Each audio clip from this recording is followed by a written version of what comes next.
Ассалаумағалейкум құрметті көрермендер, мен Сұлтан Galaxy. Біз бүгін Нептун туралы қызықты мәліметтер айтатын боламыз. Басылмай жатып анарға тіркеніп, лайк басамыз. Ендеше біз бастаймыз.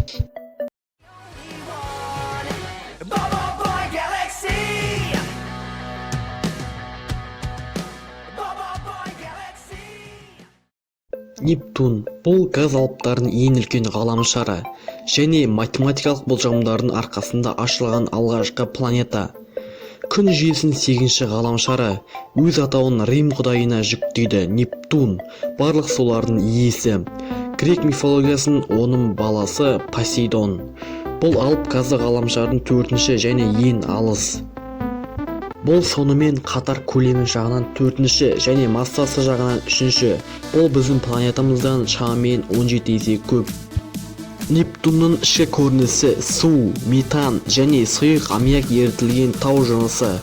Сыртта метан көп, бұл оған өзіне тән көгілдір түс береді. Нептун ураннан сәл кіші, бірақ тығызырақ.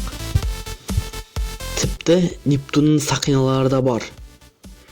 Voyager 2 кемесі 1989 жылы Нептунға жақындап, оны суретке түсірді. Ол 8 айдың 6-сын тауып, сақиналардың барын растады. Галилео Нептунның 1612 жылы көрді, бірақ оны жұлдызбен шатастырды. Олар ресми ашылуына дейінгі 2-ші ғасырдың астам уақытты өткізуге тура келді.